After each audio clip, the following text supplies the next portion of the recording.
Muy buenos días, licenciados y licenciadas. Hoy vamos a hablar de la cerveza. Mi nombre es Mariano Alberti y este es un trabajo práctico para la materia Microbiología 2024 dictados por las doctoras Mónica Jacobsen y la licenciada Andrea Trentini.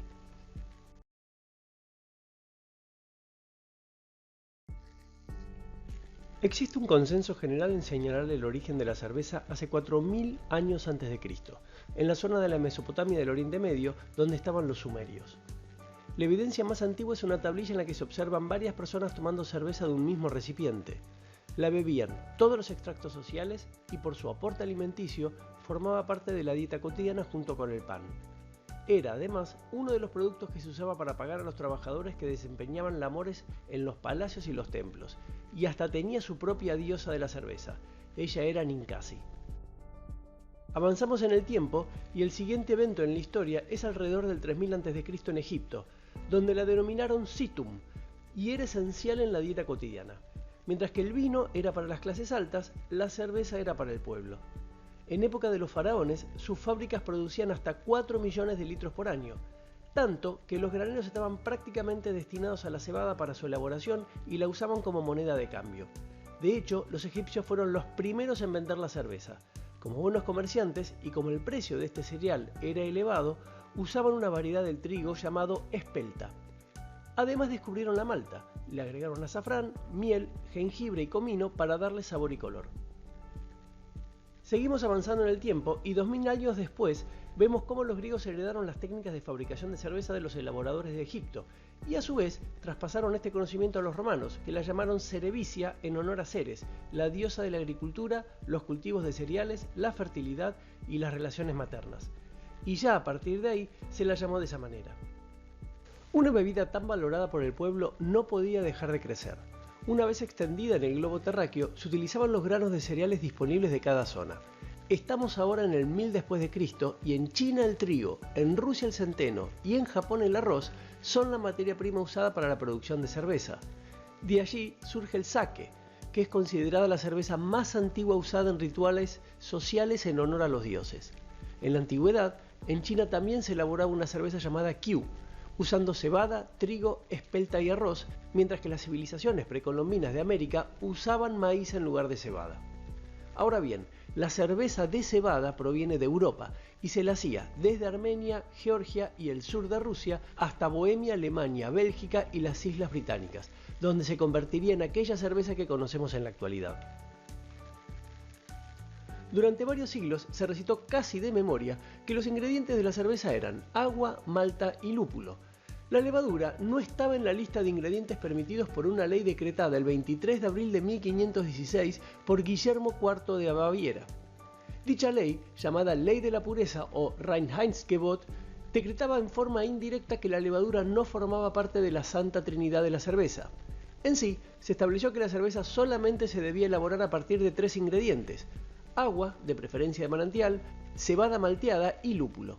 Se cree que es la primera regulación legal de un alimento. Esto tuvo lugar en la ciudad bávara de Ingolstadt, junto al río Danubio. Lo interesante de esta época, sin embargo, es que los cerveceros no sabían que las levaduras eran las responsables de que la cerveza adquiriera viveza en forma de gas, ni de que generasen una buena dosis de alcohol. Pero sabían que si recogían esa espuma que se formaba durante el proceso, la guardaban en frío y la añadían al siguiente lote de cerveza, el fenómeno se repetía. Es más, tenían muy en claro quién tenía un fermento con el que se conseguían mejores cervezas. La auténtica época dorada de la cerveza comienza a finales del siglo XVIII con la incorporación de la máquina de vapor a la industria cervecera y el descubrimiento de la nueva fórmula de producción en frío, y culmina en el último tercio del siglo XIX con los hallazgos de Pasteur relativos al proceso de fermentación. Se basa en someter a la bebida a altas temperaturas durante un periodo de tiempo determinado, matando así bacterias y levaduras no deseadas y también deteniendo el proceso de fermentación. En 1875, Pasteur llegó a la conclusión de que la fermentación era el resultado de una vida sin oxígeno, por lo que en ausencia de oxígeno libre en la atmósfera, las células podían obtener energía que sería liberada para la descomposición de sustancias que contienen oxígeno combinado. En 1876, Pasteur publicó su libro Études sur la bière, o Estudios sobre la cerveza, en el que abordó las enfermedades de la cerveza y describió cómo la levadura en fermentación a menudo estaba contaminada por bacterias, hongos filamentosos y otras levaduras.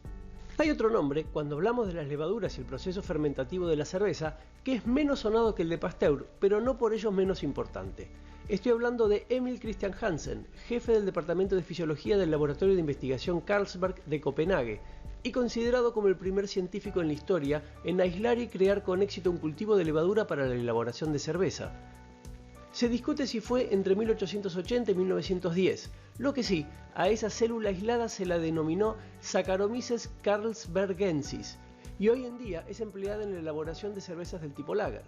El Dr. Hansen fue contratado en 1877 por Jacob Jacobsen, propietario por aquel entonces de la fábrica danesa, para que pudiera investigar el cultivo puro de especies de levadura de una célula. Lo que Hansen mostró realmente fue un híbrido entre la levadura cervecera estándar, Saccharomyces cerevisiae, y una variedad relacionada con esta, la Saccharomyces bayanus, que se encuentra comúnmente en las uvas.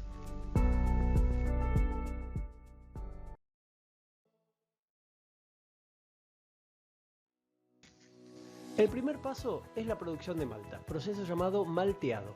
El cereal más empleado en este proceso es la cebada, aunque existen otros cereales que también se pueden maltear, como por ejemplo centeno, avena o trigo. Durante el malteado, los granos de cereal pasan por un proceso de germinación controlada con el fin de activar a las enzimas presentes en el grano, que van a ser claves durante la maceración. Y dependiendo del grado de tostado obtenido durante el malteo, se consiguen maltas más claras u oscuras que aportarán el color a la cerveza. El segundo paso es la molienda, y se trata de la trituración de la capa exterior del grano. La molienda procura romper el grano malteado de tal forma que su interior quede expuesto a la hidratación en el paso siguiente, que es el macerado. Es importante que la molienda no sea excesiva ni tampoco queden granos enteros, ya que cualquiera de los dos extremos complicará la elaboración. En el primer caso, un exceso de harina dificultaría el filtrado, mientras que los granos enteros van a impedir la extracción de azúcares. El tercer paso es la maceración. Ya molido el grano de cereal, es hora de mezclarlo con agua para preparar el mosto cervecero. El agua es el ingrediente mayoritario, representando entre el 85 y 90% del contenido de la cerveza final. Para el proceso de macerado, la malta se mezcla con el agua a diferentes tiempos y temperaturas, activando enzimas que permiten convertir el almidón en azúcares fermentables. La temperatura es clave en este paso. A 65 grados centígrados se activan las beta-amilasas, que degradan el almidón en azúcares fermentables, y a 72 grados centígrados se activan las alfa-amilasas, enzimas que producen dextrinas y no son fermentables, quedando en la cerveza y aumentando su cuerpo y maltosidad. Seguimos produciendo, pasamos ahora al filtrado. Acá tenemos que extraer el mosto, y la idea es separar el líquido de todo aquel sólido remanente. Para hacerlo, se filtra el mosto a través de un filtro prensa. En la secuencia sigue ahora la cocción, que es hervir fuertemente al mosto por 1 hora como mínimo. La idea es pasteurizar el mosto, o sea, esterilizar al mosto. En este paso se inactivan enzimas, se coagulan proteínas y se evaporan aromas indeseables como el dimetilsulfuro, que da gusto a choclo o verduras cocidas. En este momento se agrega lúpulo u otros sabores como jengibre o melaza para dar el amargor, aroma y sabor a la cerveza. Finalizada la cocción del mosto, se apaga el fuego y se agita fuertemente el líquido para formar un remolino. Esta acción es conocida como whirlpool o whirlpooling y tiene por objeto concentrar el precipitado en el centro de la base para favorecer la extracción del mosto. Es necesario enfriar el mosto y prepararlo para el inóculo de las levaduras. A partir de este momento será fundamental que el equipo esté perfectamente desinfectado y sanitizado a fin de evitar eventuales contaminaciones. Con similar objetivo, el enfriado debe demorar no más de 30 o 40 minutos, porque caso contrario sería un riesgo para la proliferación de otros microorganismos. La levadura de cerveza es un organismo eucariota muy exigente con la temperatura ambiental, entonces el mosto debe enfriarse. Cuando el mosto se transfiere al fermentador, debe pasar por un intercambiador de calor para reducir la temperatura, y este proceso requiere un enfriamiento controlado a una temperatura específica. Generalmente, la temperatura a la que se elabora la cerveza está en el rango entre los 15 y 21 grados centígrados. Paso esencial y clave en esta presentación, el siguiente evento es la fermentación. En este paso se agregan las levaduras, responsables de la producción de alcohol y dióxido de carbono. Y como hay producción de gas, el recipiente no debe ser hermético. es clave en este momento respetar las temperaturas de fermentación, porque si por alguna razón se superan las temperaturas máximas establecidas, las levaduras van a generar ésteres con aromas afrutados o acetona y alcoholes superiores responsables del famoso dolor de cabeza. En cambio, si la temperatura fuese inferior, las levaduras sedimentan e interrumpen la fermentación, dando como producto cervezas dulces y con intermediarios de fermentación como el diacetilo, que da aroma a manteca, y acetaldehído, que da olor a manzana verde. El tiempo de la fermentación es determinado por la levadura y la temperatura del proceso. Es por eso que una fermentación ale de 15 a 20 grados centígrados dura de 4 a 7 días, mientras que una lager entre 8 y 13 grados centígrados dura entre 10 y 14 días. Pero, ¿qué es la fermentación alcohólica? Bueno, en sí, la fermentación alcohólica es un proceso metabólico propio de algunas bacterias y levaduras por el cual los azúcares como la glucosa son metabolizados en etanol y dióxido de carbono para obtener dos moléculas de ATP. Pero no es tan lineal como digo, sino que involucra una serie de pasos, pasando primero por la glucólisis, donde se producen dos piruvatos con producción de 2 ATP y 2 NAD reducidos. Estos dos piruvatos van a ser transformados por acción de la enzima piruvato de carboxilasa en 2 acetaldehídos, y finalmente estos 2 acetaldehídos, usando los 2 NAD reducidos producidos en la glucólisis, serán transformados finalmente en etanol y dióxido de carbono por acción de la enzima alcohol deshidrogenasa. Y vamos a hablar de las levaduras. Las levaduras son hongos unicelulares, y dentro de las levaduras que se conocen en la naturaleza hay dos particulares que son las que se usan frecuentemente para la producción de cerveza, que son Saccharomyces cerevisiae y Saccharomyces pastorianus. Con respecto a Saccharomyces cerevisiae, se trata de una levadura de alta fermentación, que se las conoce de esta manera porque suben a medida que va avanzando el proceso de fermentación. Y son la levadura de elección cuando se quieren hacer las cervezas de tipo ale, como por ejemplo la Pale Ale, IPA, de trigo, Porter o Stout. Por su lado, Saccharomyces pastorianus es un tipo de levadura de baja fermentación, que se la llama así porque se van depositando en el fondo del tanque durante la fermentación.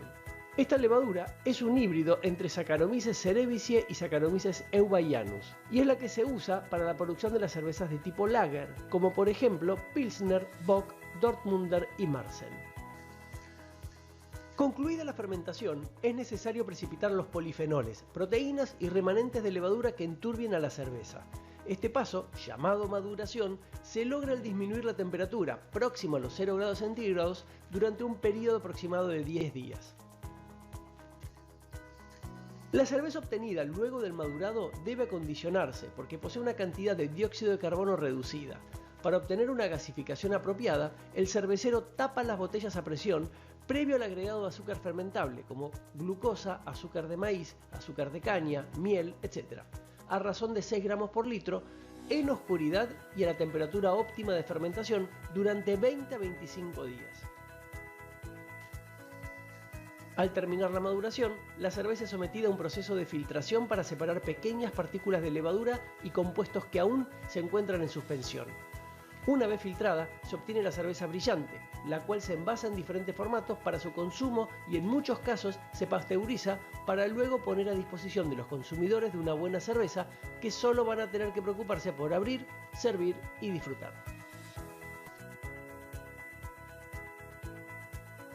Y así es como se produce una cerveza. Cualquier duda la charlamos tomando, como dicen los italianos, una buena birra. ¡Salud!